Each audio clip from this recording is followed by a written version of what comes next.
This is going to be my 1 month review of the Samsung S10e. Actually, it's been a month and a half now, so let's get into it. And the first thing I want to talk about is the negatives of this phone. Now, these opinions are just my opinions and not anyone else's, so it may differ from person to person, but the first thing I want to talk about is the physical design. Having this phone in my hands really feels unnatural, especially having the power button or fingerprint sensor way too high. Using this phone makes me miss having a back fingerprint sensor just because how natural it feels. With this phone in my hands, I would have to physically move the phone down with my one hand just to reach for the fingerprint sensor. So now I'm really relying on face recognition just to unlock my phone with the Samsung S10e. On the other side, there is the Bixby button and volume keys. When I'm holding it with my left hand, my thumb naturally sits next to the Bixby button, so that's good. But I don't use the Bixby button, I map it to the camera app. So when I'm in my phone, there are times when I accidentally press the Bixby button because realistically I wanted to lower the volume. So if the volume keys and the Bixby button were to switch places, I think that would be a better choice. Next up is battery life, and I don't like it at all. It can last me all day because I'm a light user, but if you are a medium to heavy user, if you like to watch YouTube or play games a lot, this phone will not last you the whole day. Overnight, my other phones would usually lose about 2 to 4%. Now, if I were to lose that amount with the Samsung S10e, I would consider myself lucky. Overall, I think Samsung could do a better job at their battery management, especially at their standby time.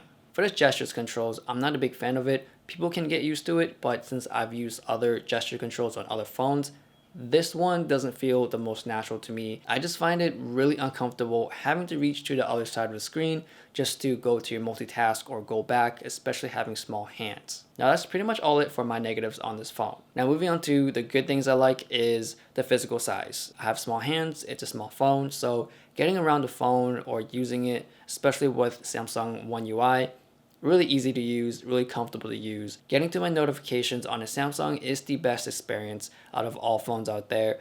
Usually I would need to take a second hand, swipe down from the top and get to it. With the Samsung, I can just swipe down from anywhere on my home screen and I can just get to my notifications. After that, I can get to my quick settings.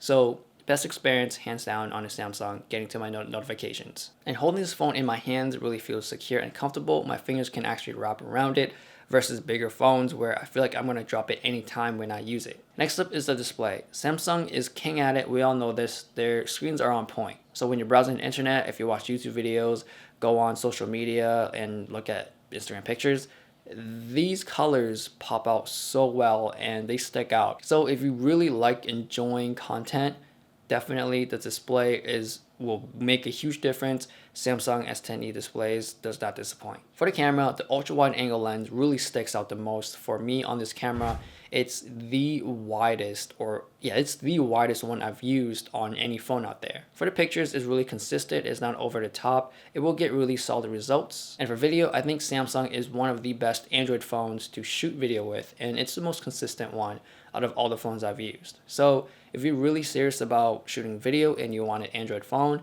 I would recommend Samsung as the top of your list. And for the fingerprint sensor, it's the fastest one I've used throughout all the phones I've used in my lifetime. So I really like it. It's just that the placement is at a bad spot. The Samsung S10e has a flat screen and I'm so thankful for it. My last phone was the Samsung 7 Edge. So it was so annoying when I'm reaching for something else on the screen and my inner palm decides to hit something else. The number one complaint my friends have that has a Samsung S8 or S9 is about the edge screens. They're always complaining about how annoying it is and they hate the edge screens. It's to the point that they're not going to get another Samsung phone. So I feel them and I'm glad that Samsung has an option that has a flat screen. The Samsung S10e also has reverse wireless charging, which I have not touched yet. I have not even turned it on.